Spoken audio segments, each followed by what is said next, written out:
स्यादवाद नय षट द्रव्य गुण पर्याय और प्रमाण का। जड़ कर्म चेतन बंध का अरु कर्म के अवसान का। कह कर स्वरूप यथार्थ जग का जो किया उपकार है।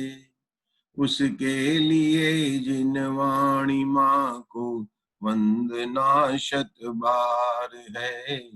उसके लिए जिन वाणी माँ को वंदना शत बार है।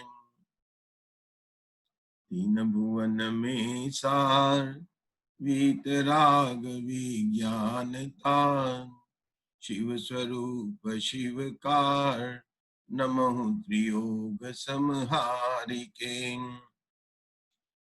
पंडित दौलतराम जी विरचित छड़ाला शास्त्र की तीसरी ढाल के अध्याय से हमारा स्वाध्याय चल रहा है।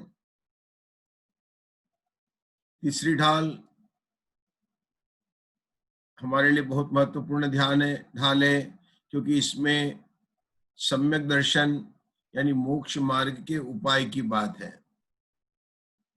दूसरी ढाल में तो संसार के कारणों का वर्णन था, लेकिन इस तीसरी ढाल से सम्यक दर्शन, सम्यक ज्ञान और सम्यक चारित्र जो मोक्ष मार्ग है उनमें से सम्यक दर्शन का वर्णन है।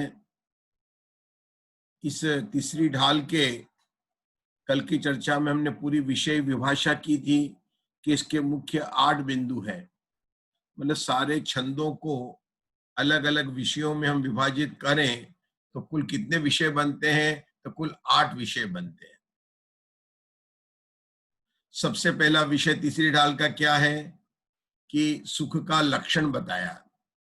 अनादिकाल से जीव को सुख का वास्तविक लक्षण ही नहीं पता है। यह जो दुख होने पे जो कम मंदता कषाय वाला है, कम दुख को ही ये सुख मान लेता है या इंद्रिय सुख को ही सुख मान लेता है। दौलतराम जी ने सबसे पहले इंद्रिय सुख सुख नहीं है यह बात सिद्ध करने के लिए, इस बात का ज्ञान कराने के लिए दृढ़ता से कहा कि सुख का लक्षण क्या है, कि सुख का लक्षण आकुलता रही है। यह इस तीसरी ढाल का सबसे पहला बिंदु है। दूसरा बिंदु मोक्ष मार्ग और उसके निरूपण की बात की गई है।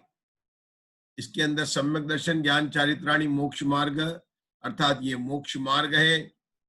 यद्यपि 3 बात कर रहे हैं, सम्यक दर्शन, सम्यक ज्ञान और सम्यक चारित्र, लेकिन तीनों की एकता ही मोक्ष मार्ग है।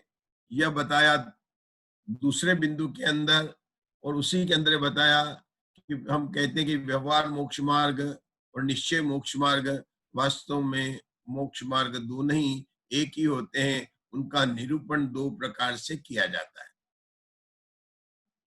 तीसरा बिंदु है निश्चय मोक्ष मार्ग, अर्थात निश्चय सम्यक दर्शन किसे कहते हैं, निश्चय सम्यक ज्ञान और निश्चय चारित्र का वर्णन दौलतराम जी ने दूसरे छंद की 3 लाइन में किया। और चौथी लाइन के अंदर जब ये कहा कि अब व्यवहार मोक्ष मुख सुनिए हेतु नियत को होई, अर्थात उन्होंने आगे के विषय की हमें सूचना दे दी।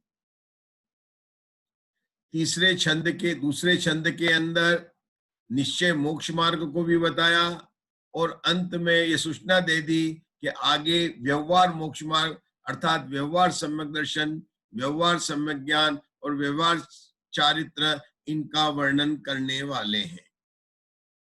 चौथा बिंदु जो इसका है, अब सबसे पहले व्यवहार मोक्ष मार्ग में पहला बिंदु कौन सा है कि व्यवहार सम्यक दर्शन। उस व्यवहार सम्यक दर्शन की दौलतराम जी ने यहाँ पर 7 तत्व की श्रद्धा के रूप में बात की है। 7 तत्व संबंधी भूल दौलतराम ने दूसरी ढाल में पहले अग्रहित मिथ्यात्व के प्रकरण में की है। दूसरी ढाल में 2 प्रकरण, अग्रहित मिथ्यात्व का और ग्रहित मिथ्यात्व का।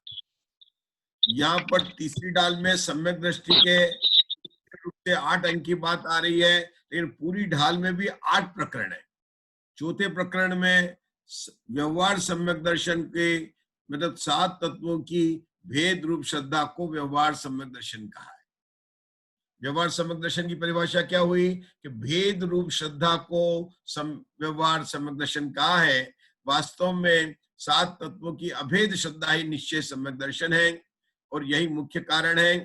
अब ये जो बात है ना कि व्यवहार सम्यक दर्शन क्यों कहा, यहाँ पर हमने कहा था भेद सो व्यवहार और अभेद सो निश्चय, ये सूत्र है। जैसे सूत्र समझते ना कि मुख्य बात है, तो क्या सूत्र क्या है? भेद सो व्यवहार और अभेद सो निश्चय। तो चूंकि भेद रूप के वर्णन कर रहे हैं तो इसको यहाँ पर व्यवहार सम्यक दर्शन की बात की है।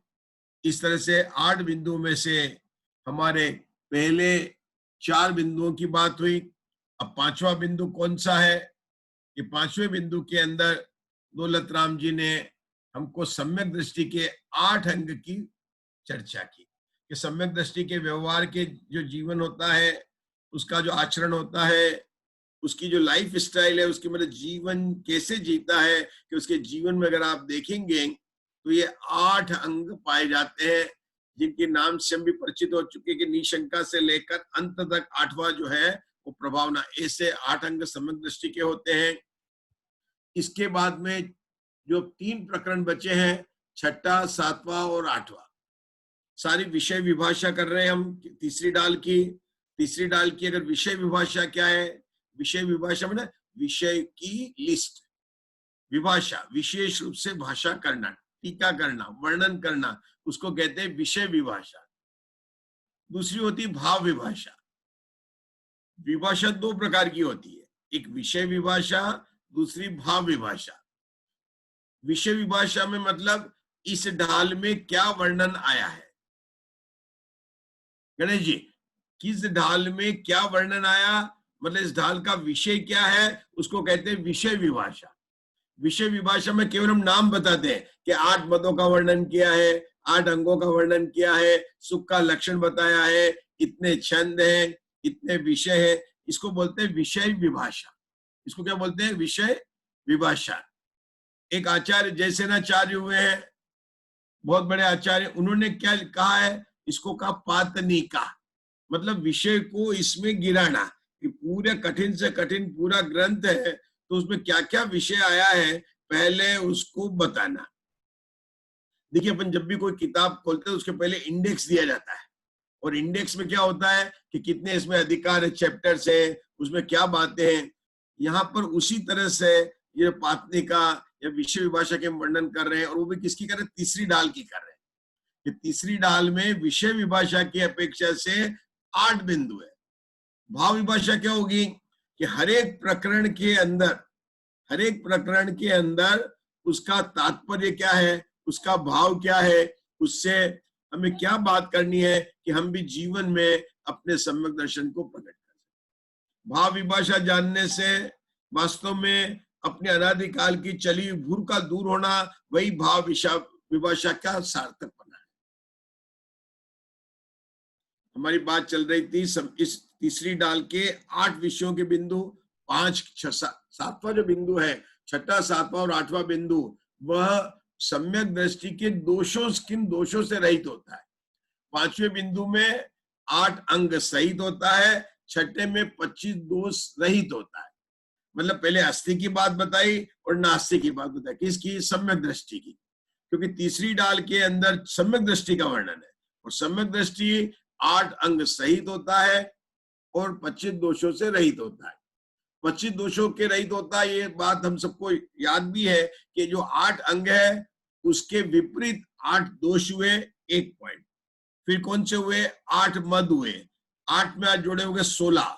इसके बाद में 6 अनायतन। 6 अनायतन अर्थात क्या? सच्चे देव शास्त्र गुरु। अब सच्चे का अर्थ क्या? वितरागी देव शास्त्र गुरु। तो शास्त्र में कैसे वितरागी हो गया? कि जो शास्त्र वितरागता का पोषण करे। हमने क्या कहा? सच्चे देव शास्त्र गुरु। सच्चे किसको कहा? कि जो वितरागी देव है और वितरागी गुरु है। अब शास्त्र में वितरागी क्या? कि जिसके अंदर वितरागी देव और वितरागी गुरु की वाणी है, वो शास्त्र वितरागी हुए। अर्थात जिन शास्त्रों से वितरागता का ही पोषण हो, वे सच्चे शास्त्र है। इन 3 सच्चे देव, सच्चे गुरु और सच्चे शास्त्र, इनको तथा इनकी प्रशंसा करने वाले तो आपको क्या लेना है, सम्यक दृष्टि में दोष की बात करनी है। तो जो कुगुरु, कुदेव और कुशास्त्र, क्योंकि दोष की बात कर रहे हैं, सच्चे देव, सच्चे गुरु, सच्ची शास्त्र की श्रद्धा करना, पूजा करना, प्रशंसा करना, यह तो गुण हुआ। लेकिन 25 दोषों में उसको दोष की तरह से बात कर रहे हैं, तो कुगुरु, कुदेव, कुशास्त्र, तीन ये हो गए। और इनके प्रशंसक, मतलब इनकी प्रशंसा करने वाले, इनकी भी हम अगर हम किसी प्रकार से अनुमोदना करें तो उसको भी दोष हुआ। तो 6 ये लेने के बाद में तीन मूर्ता, जिसका हमने विशेष वर्णन इसी सम्यक दृष्टि के जो लोक मूर्ता नाम जो गुण था, अमूढ़ दृष्टि नाम का जो गुण था चौथा, उसमें वर्णन किया। तीन मूर्ता बताई। इस प्रकार सम्यक दृष्टि 25 दोषों से रहित होता है।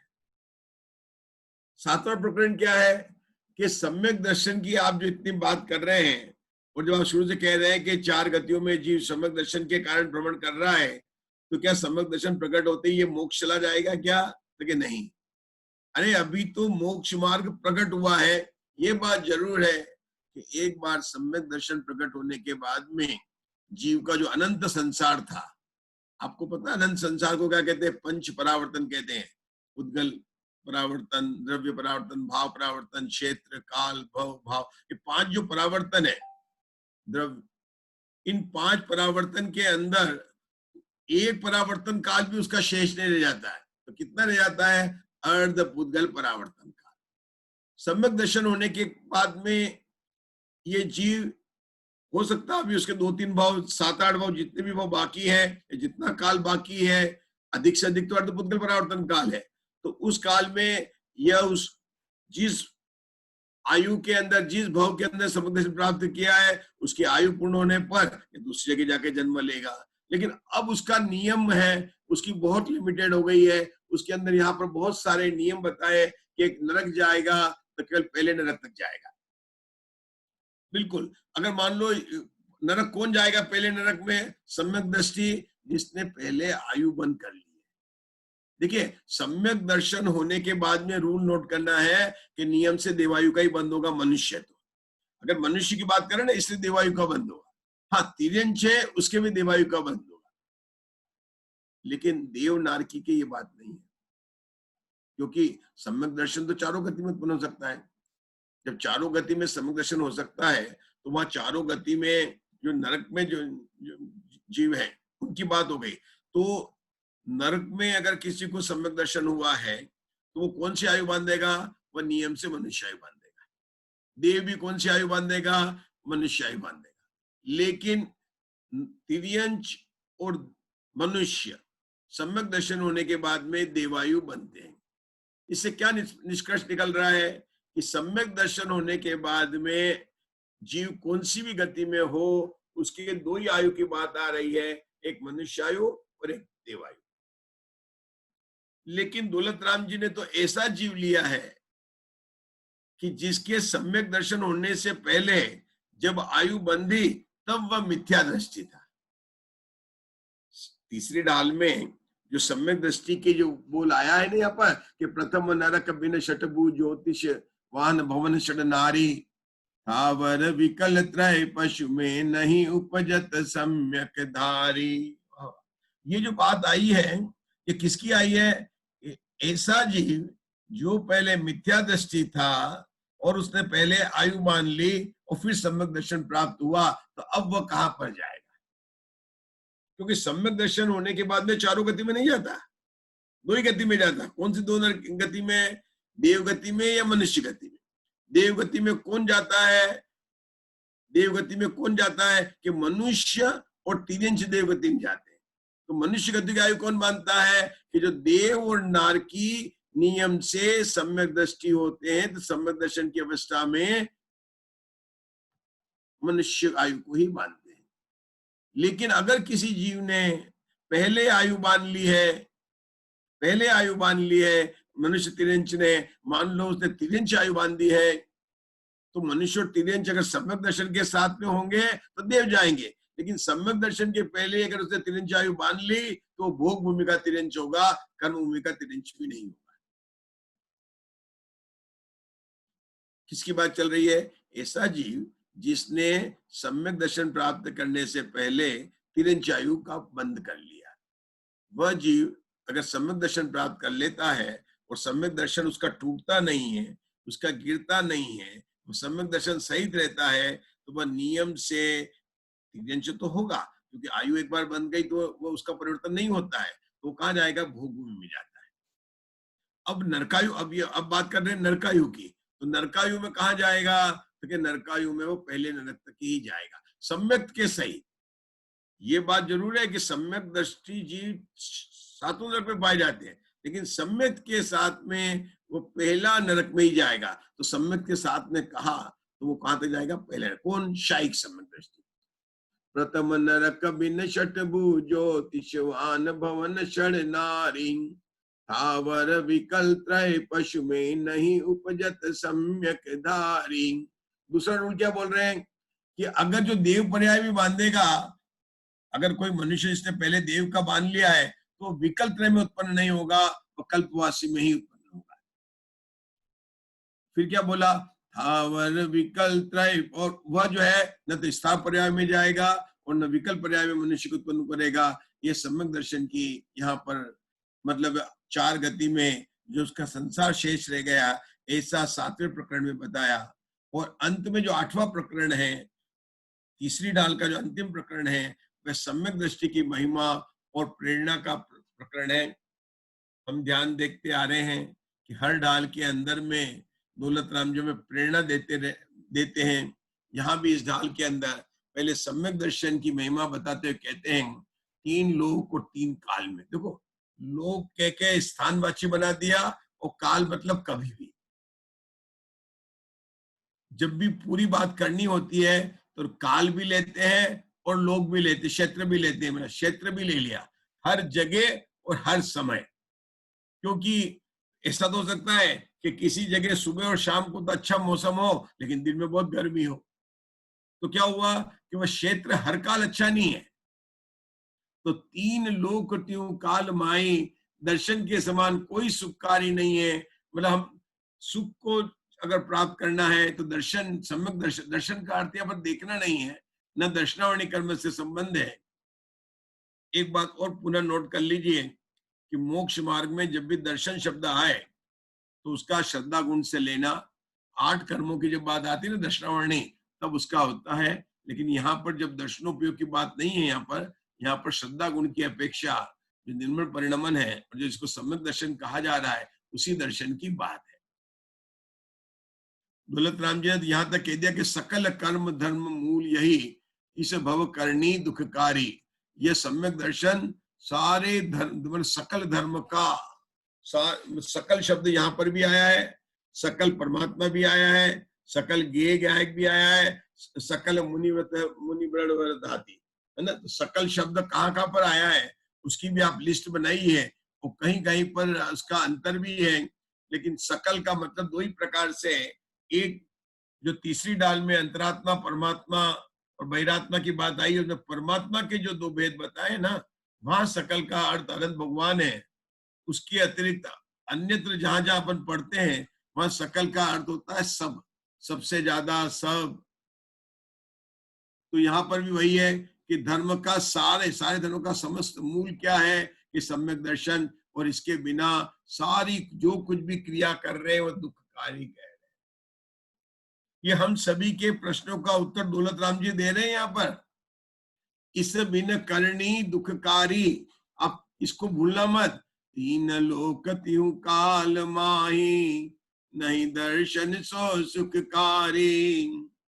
सकल धर्म को मूल यही, इस बिन करनी दुखकारी। करनी करनी करनी मतलब क्रिया। हमारे मन में बार बार आ रहा है हम शुभ क्रिया कर रहे हैं, ये तो धर्म है कि नहीं है। दौलत राम जी ने धर्म की तो बात दूर, दुखकारी शब्द किया है। आप लोग सब अपने घर में पुस्तक में अंडरलाइन कर लेना इसको, इस बिन करनी दुखकारी। लेकिन अंडरलाइन करते समय ये छल नहीं ग्रहण करना है कि हमें शुभ क्रिया नहीं करनी है, अशुभ में नहीं जाना है। लेकिन ये बता रहे यहाँ पर कि ये शुभ क्रिया, ये भी अगर सम्यक दर्शन नहीं है तो ये भी दुखकारी है। पुण्य प्रकृति भले ही बन जाए, लेकिन सम्यक दर्शन के मतलब पूरे छड़ाड़ा शास्त्र में पहले क्या करना कि सम्यक दर्शन को प्रकट करना। जीव दुखी क्यों है कि सम्यक दर्शन के बिना दुखी है। ये महामंत्र चल रहा, पहली ढाल, दूसरी ढाल, तीसरी ढाल, आगे तो अपन स्वाध्याय करने वाले हैं, लेकिन हर ढाल के अंदर यही बात चल रही है। और फिर तो अंत में देखिए, दौलत राम जी ने मोक्ष को महल कहा, यह राजा का महल नहीं, चेतन राजा का मोक्ष महल। और उसकी पहली सीढ़ी सम्यक दर्शन है, दूसरी सम्यक ज्ञान और तीसरी सम्यक चारित्र है। और इस सम्यक दर्शन के बिना न तो ज्ञान को प्राप्त होता है और न चारित्र को प्राप्त। यह भी हमारे सारे प्रश्नों का उत्तर दे देता है। यहाँ पर इस बात में भी दौलत राम जी ने हमारी सारी शंकाओं का उत्तर दे दिया कि अगर हमें मिथ्या सम्यक दर्शन नहीं प्रकट हुआ है तो हमारा चारित्र क्या है। तो यह सीधा कह रहे हैं कि चारित्र मिथ्या चारित्र है। ज्ञान कितना है कि मिथ्या ज्ञान है। सम्यक दर्शन नहीं प्रकट हुआ, कितना ही ज्ञान हो, अरे अंग पूर्व का ज्ञान हो, लौकिक ज्ञान की तो हम बात ही नहीं कर रहे। हम तो यहाँ पर अपने सच्चे ज्ञान की बात कर रहे हैं। देखिए, मिथ्या दृष्टि को भी जो शास्त्रों को पढ़कर ज्ञान हुआ ना, तो वो मिथ्या ज्ञान कहोगे कि सम्यक ज्ञान कहोगे।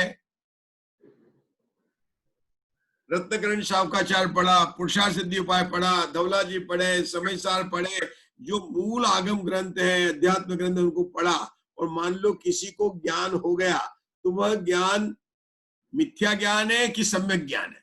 और जीव को भी सम्यक दर्शन प्राप्त नहीं हुआ है। जीव को भी सम्यक दर्शन, मिथ्या ज्ञान। यहाँ सावधान रखना कि उसको किसी अपेक्षा से सम्यक ज्ञान कहा है, क्योंकि जिन शास्त्रों का उसे ज्ञान है वो सम्यक शास्त्र है। ध्यान रखना, अपने को अपेक्षा समझनी है। आपका उत्तर गलत नहीं है, उत्तर सही है, लेकिन आपका उत्तर किस अपेक्षा से है?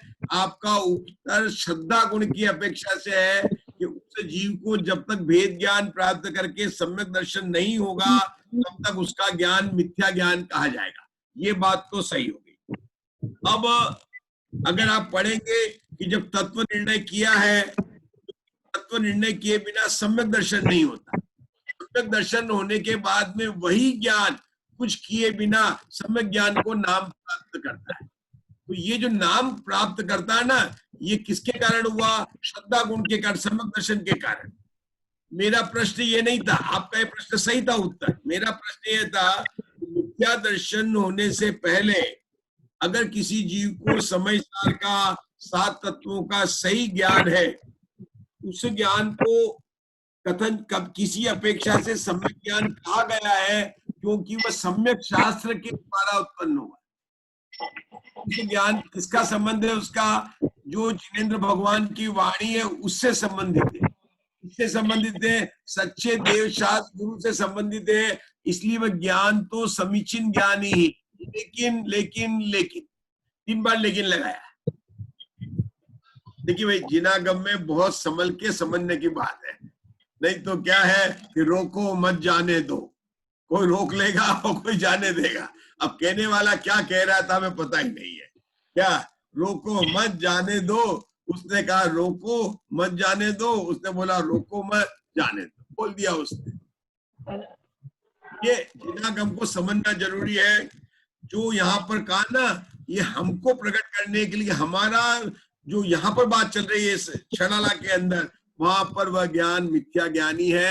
क्योंकि दौलत राम जी स्पष्ट रूप से लिख रहे हैं, वह ज्ञान किसके? कि सम्यक दर्शन के बिना ज्ञान सम्यक शब्द को नहीं प्राप्त करता और चारित्र भी सम्यकता को प्राप्त नहीं। जो मैंने बात बताई थी कहां पर थी? वो नई चक्र के ज्ञान संबंधित बात थी। क्या भाई मुकेश भाई, नई चक्र में आप पढ़ेंगे ना, नई चक्र के अंदर परम भाव सभा प्रकाशक नई चक्र, तो वहां पर ये बात लिखी हुई है। पहले अध्याय में नई की आवश्यकता और उपयोगिता में अंतिम पैराग्राफ में लिखा हुआ है। क्या लिखा हुआ है कि भाई उस सम्यक दृष्टि जो तत्व निर्णय का ज्ञान किया, कहां से किया? शास्त्र से किया। तो जिसके निमित्त से हुआ, जब निमित्त सही था तो उस ज्ञान तो सही है, लेकिन आत्मज्ञान करने की अपेक्षा, भेद ज्ञान करने की अपेक्षा से उसको मिथ्या ज्ञान नहीं करे। लेकिन वही ज्ञान इसमें काम आएगा। उस ज्ञान के विकल्प को छोड़कर जब पक्षांतिक्रांत या निर्विकल्प अवस्था को धारण करेंगे, तो प्रकट हुआ है ना, तो तत्व निर्णय वही है, उसी का नाम सम्यक ज्ञान हो जाता है। यहाँ पर किसकी बात चल रही है? तीसरी डाल के अंदर बात ये चल रही है कि सम्यक दर्शन के बिना ज्ञान और चारित्र मिथ्या ही है। इसको लेकर क्या समझना है कि हम वर्तमान में जितनी भी क्रियाएं कर रहे हैं, जितना भी ज्ञान कर रहे हैं, वह वास्तव में सम्यक नहीं है। पहले क्या करना कि सम्यक दर्शन को, ये बात यहाँ पर बताई गई है और वह बात हमारे हित की है। इसके बाद में अंत कहता है दोल समझ सुन चेत सयान है।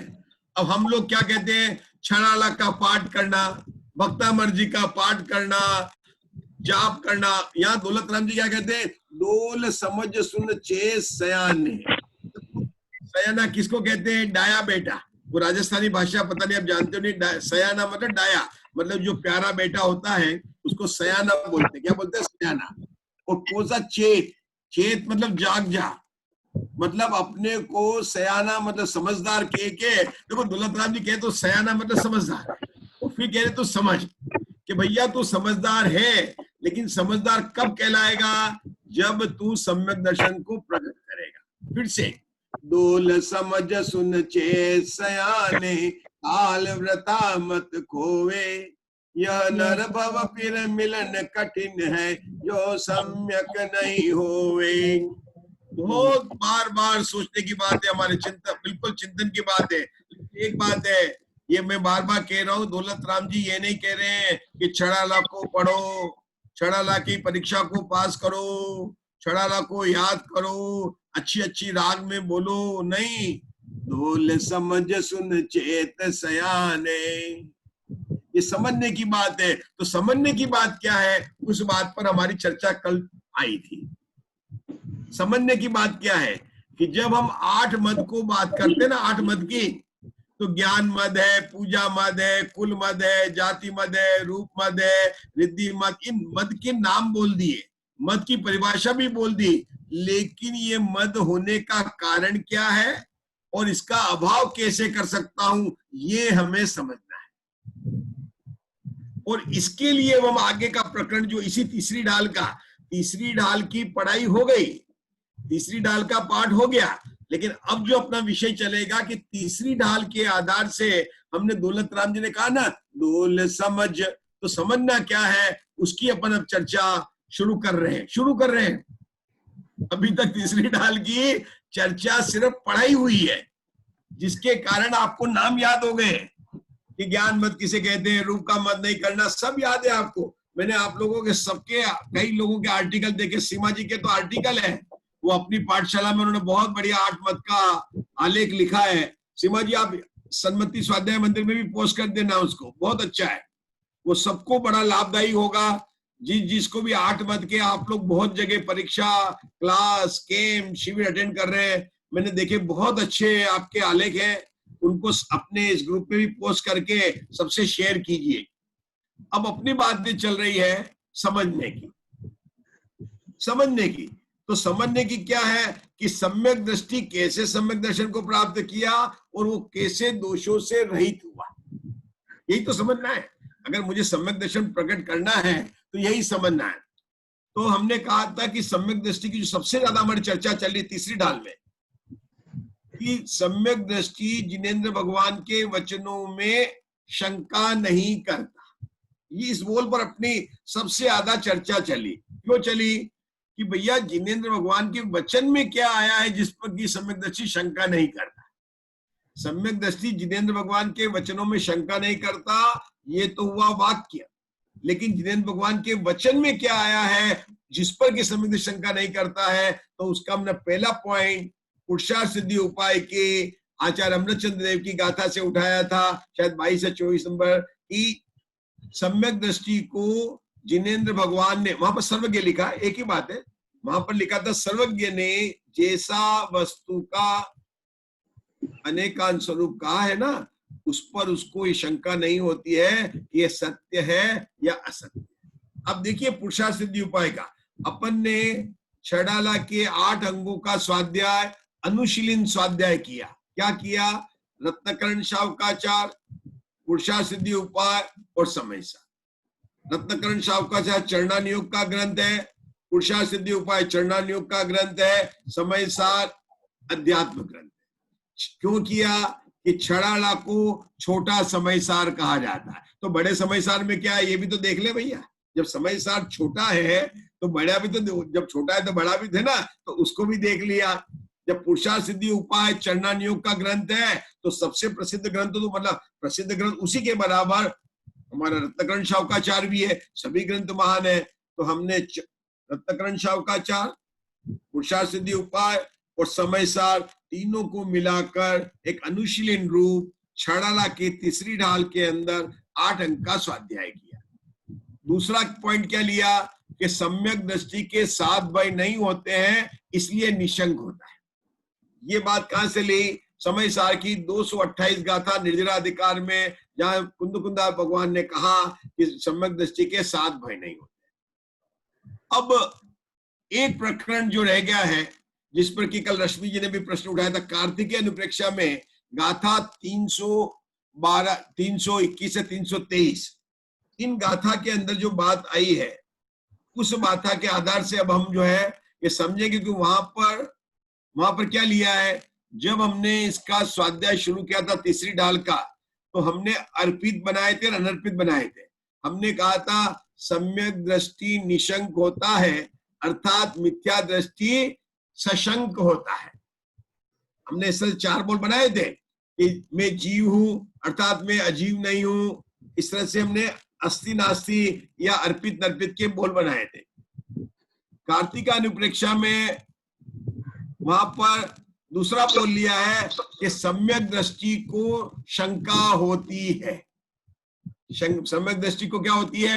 यहां पर क्या बात चल रही है निशंकित अंग में? कि सम्यक दृष्टि को शंका नहीं होती है। छड़ाला में, पुरुषार्थ सिद्धि उपाय में, रत्नकरण शावकाचार में और समय सार में बात क्या चल रही है? सम्यक दृष्टि को शंका नहीं होती है, इसलिए वह निशंक होता है। कार्तिक अनुप्रेक्षा में क्या बात चल रही है? मिथ्या दृष्टि निशंक नहीं होता है, वो सशंक होता है।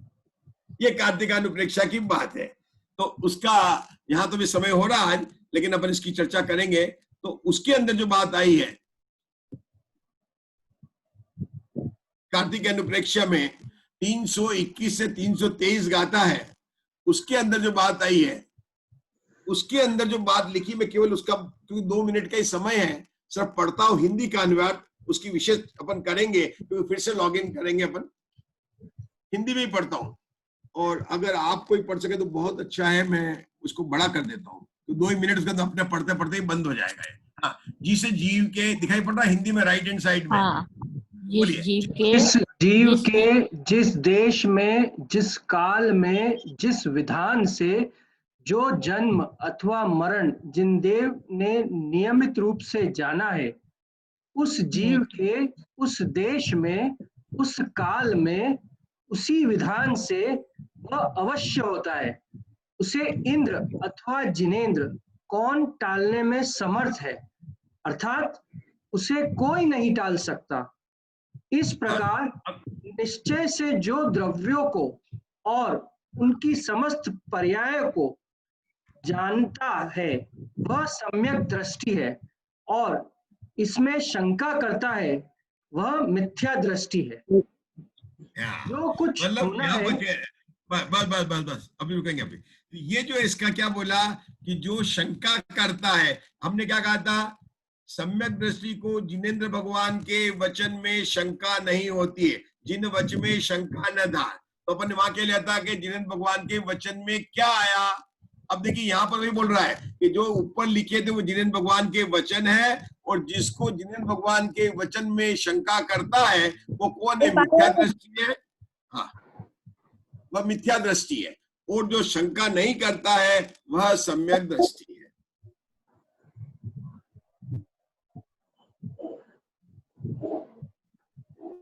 तो इस प्रकरण पर अपनी चर्चा अब आगे चलेगी, समय अपना 1 मिनट के बाद लॉग ऑन करेंगे। और दूसरे प्रकरण में भी, दोष रहित वाले में भी हम यही करेंगे कि हम जानते हैं कि दोष से दूर होना, ये तो सब मानते हैं कि दोष को दूर करना है, लेकिन दोष को बुरा मानने से क्या दोष दूर हो जाएगा? मान लो हमने कहा कि 8 मद अच्छे हैं कि बुरे, सब कहेंगे बुरे हैं, लेकिन बुरे कहने से क्या मद नहीं होगा क्या?